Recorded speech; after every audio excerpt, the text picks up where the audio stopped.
Muy bien, amigos, está con nosotros ya Alberto Rojo. Él es escritor, músico, doctor en física, profesor en universidades del exterior, investigador, escritor. Me quedo como un poco chiquito. Pepe Vasco, locutor. No. ¿Quedé parejo?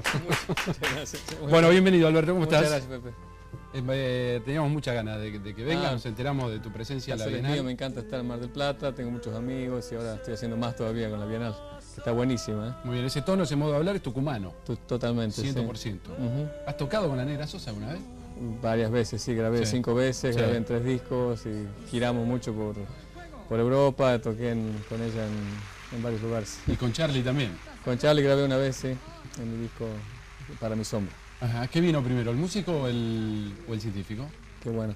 Y las dos juntas, digamos. Yo de chico fui muy curioso, mis viejos me infectaron el virus de curiosidad de muy chico y también se escuchaba mucha música en mi casa. ¿Esa es la chispa, la curiosidad? La chispa es la curiosidad y sobre todo... Pienso en los padres, en mí mismo, que tenemos pibes chicos. Claro, más que la curiosidad, estimularla es tratar de que no la pierdan. Ajá.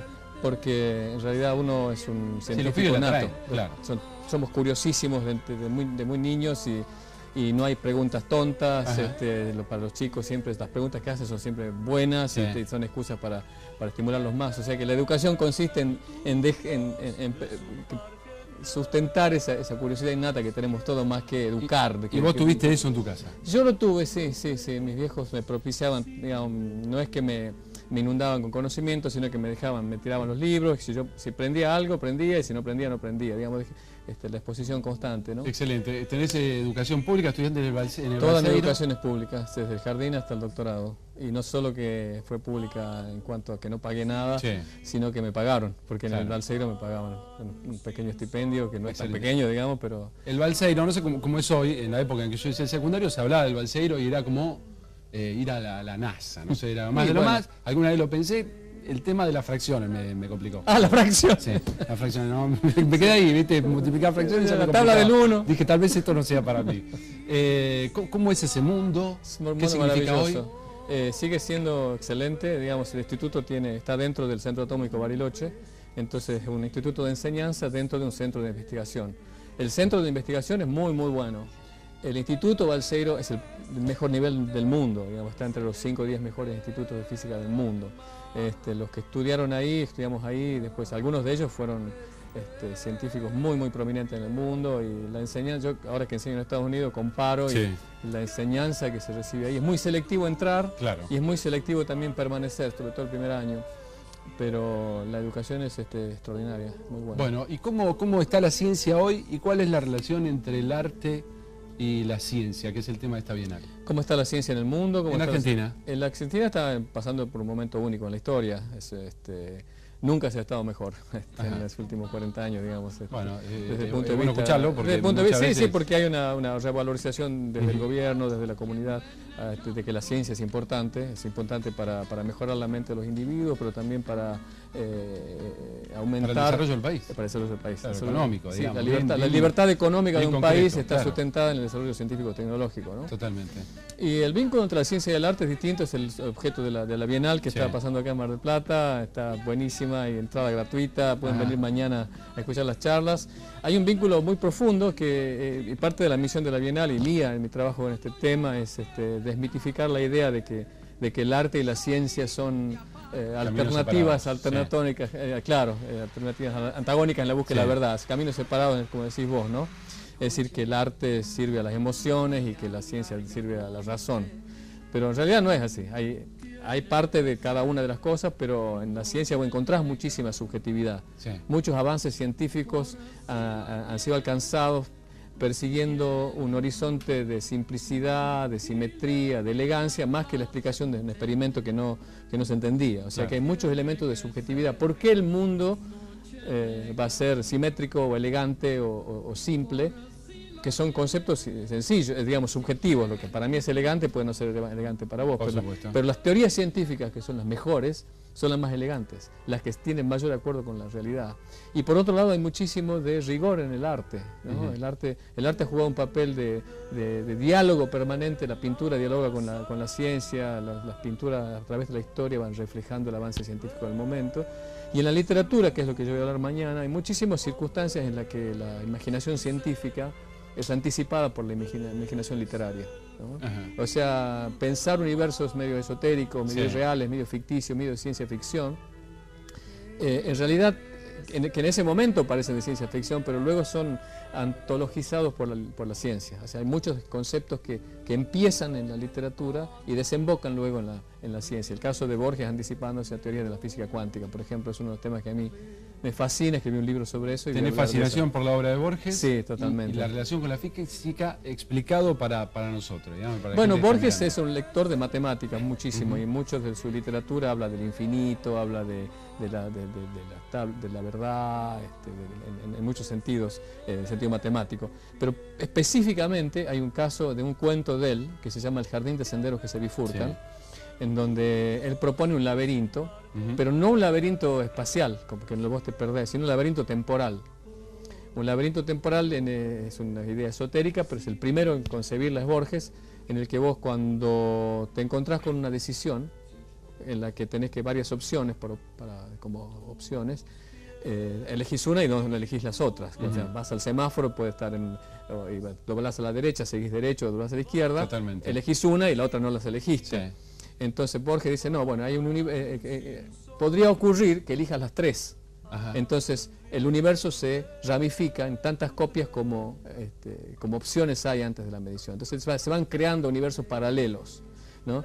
Esa idea era que Borges es el primero en concebirla con ese rigor de nivel de explícito, pero 17 años después esa teoría entra en la física cuántica, porque en la física cuántica el mundo microscópico es esencialmente azaroso. O sea, si uno tira una moneda cuántica, si uno tira al revés de una clásica que cae cara o cruz, la moneda clásica cayó o cara o cruz, y vos no sabés si es cara o cruz. Y cuando la abrís, lo único que haces es ver el resultado que existía de antemano. Claro. En la física cuántica esa moneda microscópica está simultáneamente cara y cruz antes de que vos la veas, y cuando la abrís pasa a estar o cara o cruz. Entonces en la teoría de los muchos mundos, que es, cuando vos abrís la mano, hay un mundo en que salió cara y un mundo en el que salió cruz. Pero lo que estábamos proponiendo muchos de los científicos es que eso está ocurriendo en realidad. Es que hay universos que se están creando, es que nuestro universo no es el único. O sea que esta idea que ahora existe en la física como teoría, algunos no la aceptan, otros sí, pero existe como teoría, fue anticipada literalmente por Borges. Y esto de los universos paralelos, digamos, ¿es parecido a lo que pasa en la ciencia ficción, poner con el Eternauta, esta aparición de una brecha en la que podríamos entrar en otra realidad, en otra dimensión? No tan literalmente como aparece en la ciencia ficción, pero vos fíjate que lo que el Eternauta y los demás son todas ideas que se vertebran o que se originan en el cuento de Borges. Porque ahora los universos paralelos son parte de la lengua franca de la ciencia ficción. Vos ves películas de ciencia ficción y el primero fue Borges. Y no solo que está el cuento de Borges, la ciencia ficción, pero está la ciencia, está la idea de universos paralelos como concepto científico legítimo, ¿no?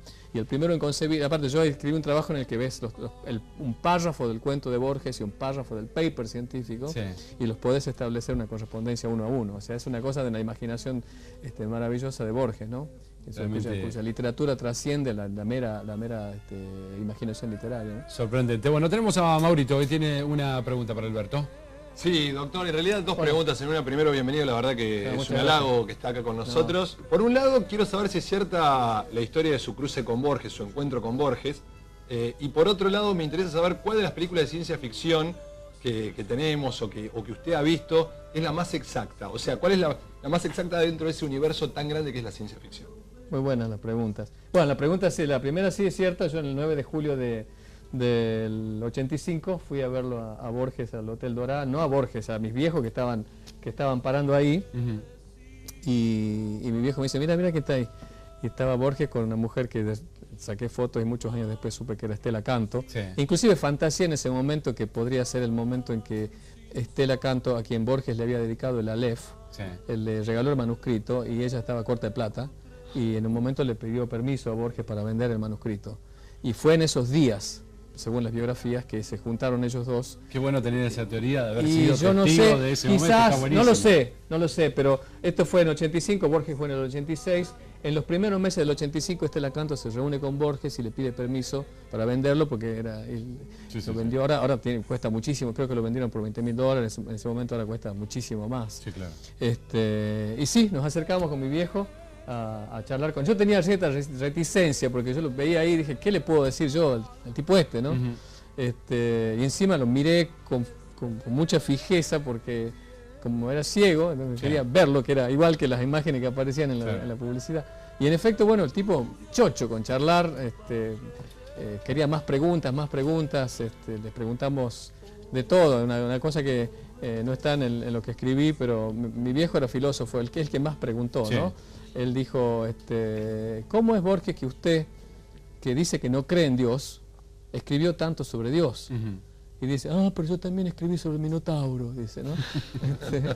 Y después yo, la única poca intervención que tuve, le dije, Borges, usted sabe que, pues yo era estudiante en Balseiro en ese momento, y le dije, Borges, usted sabe que lo citan mucho los científicos. Yo había visto en los libros que estudiamos en el Balseiro, citas a Borges, inclusive no solo como literato, sino como estudios literarios científicos, ¿no? Casi asimilándolo a Borges a la literatura científica.